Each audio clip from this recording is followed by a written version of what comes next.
بسم اللہ الرحمن الرحیم۔ ناظرین گرامی السلام علیکم۔ آج ہم آپ کو اصحاب فیل کا مکمل واقعہ سناتے ہیں۔ حضور اقدس صلی اللہ علیہ وسلم کی پیدائش سے صرف 55 دن پہلے یمن کا بادشاہ ابراہ ہاتھیوں کی فوج لے کر کعبہ ڈھانے کے لیے مکہ پر حملہ آور ہوا تھا۔ اس کا سبب یہ تھا کہ ابراہ نے یمن کے دارالسلطنت صنعا میں ایک بہت ہی شاندار اور عالیشان گرجا گھر بنایا اور یہ کوشش کرنے لگا کہ عرب کے لوگ بجائے خانہ کعبہ کے یمن آ کر اس گرجا گھر کا حج کیا کریں۔ جب مکہ والوں کو یہ معلوم ہوا کہ قبیلہ کنانہ کا ایک شخص مسلمان تھا، وہ غصے میں آ کر یمن پہنچ گیا اور وہاں کے گرجا گھروں میں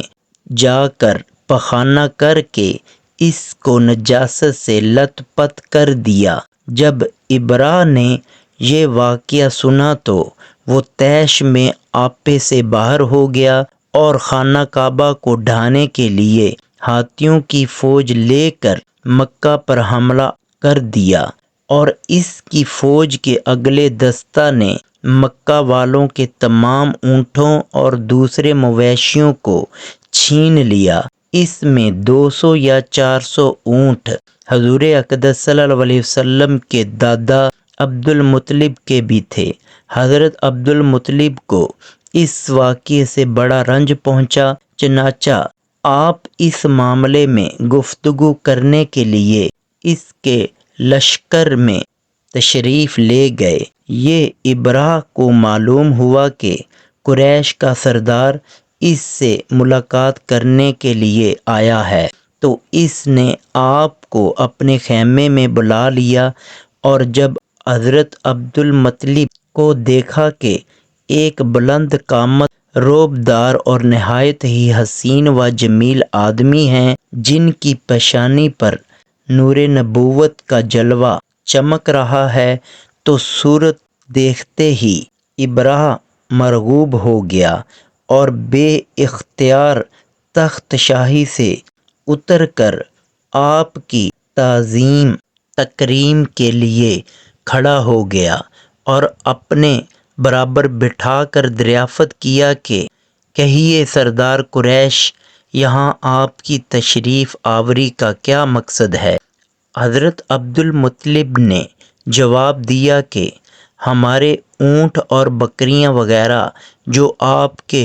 لشکر کے سپاہی پکڑ کر لے آئے ہیں، آپ ان سب مویشیوں کو ہمارے سپرد کر دیجئے۔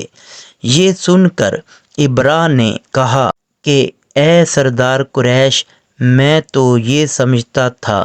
کہ آپ بہت ہی حوصلہ مند اور شاندار آدمی ہیں، مگر آپ نے مجھ سے اپنے اونٹوں کا سوال کر کے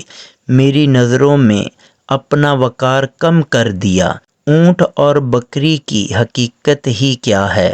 میں تو آپ کے کعبہ کو توڑ پھوڑ کر برباد کرنے کے لیے آیا ہوں۔ آپ نے اس کے بارے میں کوئی گفتگو نہیں کی۔ حضرت عبد المطلب نے کہا کہ مجھے تو اپنے اونٹوں سے مطلب ہے، کعبہ میرا گھر نہیں ہے بلکہ وہ خدا کا گھر ہے، وہ خدا اپنے گھر کو بچا لے گا، مجھے کعبہ کی ذرا ہی فکر نہیں ہے۔ یہ سن کر ابراہ اپنے فرعونی لہجہ میں کہنے لگا کہ اے سردار مکہ، سن لیجئے، میں کعبہ ڈھا کر اس کی اینٹ سے اینٹ بجا دوں گا اور روئے زمین سے اس کا نام و نشان مٹا دوں گا، کیونکہ مکہ والوں نے میرے گرجا گھر کی بڑی بے حرمتی کی ہے، اس لیے میں اس کا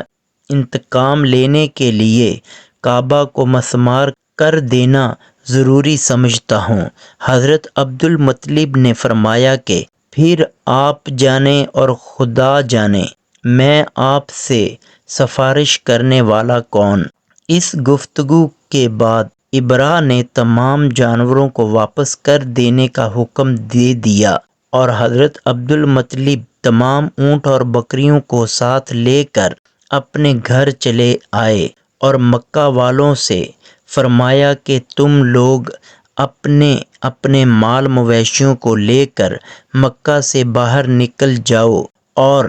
پہاڑوں کی چوٹیوں پر چڑھ کر اور دروں میں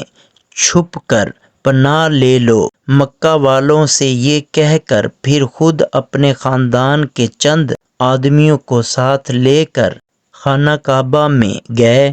اور دروازے کا غلاف پکڑ کر انتہائی بے قراری اور گریہ زاری کے ساتھ دربار باری تعالیٰ میں اس طرح دعا مانگنے لگے کہ اے اللہ، بے شک ہر شخص اپنے اپنے گھر کی حفاظت کرتا ہے، لہٰذا تو بھی اپنے گھر کی حفاظت فرما اور صلیب والوں اور صلیب کے پجاریوں کے مقابلہ میں اپنے اطاعت شاروں کی مدد فرما۔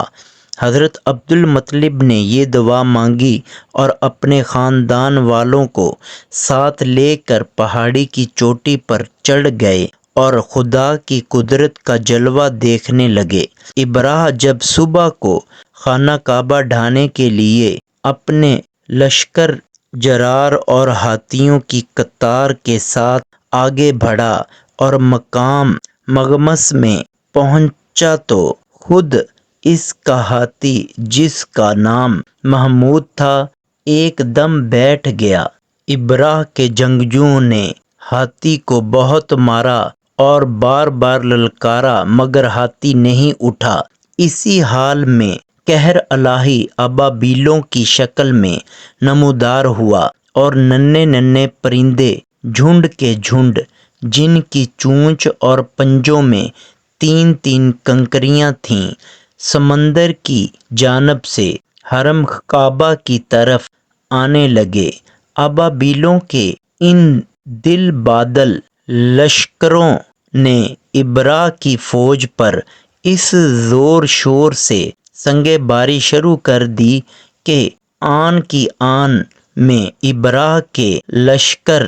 اور اس کے ہاتھیوں کے پرخچے اڑ گئے۔ ابابیلوں کی سنگ باری خداوند قہار جبار کے قہر و غصب کی ایسی مار تھی کہ جب کوئی کنکری کسی فیل سواروں کے سر پر پڑتی تھی تو وہ اس آدمی کے بدن کو چھیدتی ہوئی ہاتھی کے بدن سے پار ہو جاتی تھی۔ ابراہ کی فوج کا ایک آدمی بھی زندہ نہیں بچا اور سب کے سب ابراہ اور اس کے ہاتھیوں سمیت اس طرح ہلاک و برباد ہو گئے کہ ان کے جسموں کی بوٹیاں ٹکڑے ٹکڑے ہو کر زمین پر بکھر گئیں۔ چنانچہ قرآن مجید کی سورۃ فیل میں خداوند قدوس نے اس واقعے کا ذکر کرتے ہوئے ارشاد فرمایا کہ اے محبوب، کیا آپ نے نہ دیکھا کہ آپ کے رب نے ان ہاتھی والوں کا کیا حال کر ڈالا؟ کیا ان کے داؤ کو تباہی میں نہ ڈالا اور ان پر پرندوں کی ٹکڑیاں بھیجیں تاکہ انہیں کنکر کے پتھروں سے ماریں تو انہیں چبائے ہوئے بھوس جیسا بنا ڈالا۔ جب ابراہ اور اس کے لشکروں کا یہ انجام ہوا تو حضرت عبد المطلب پہاڑی سے نیچے اترے اور خدا کا شکر ادا کیا۔ ان کی کرامت کا دور دور تک چرچا ہو گیا اور تمام اہل عرب ان کو ایک خدا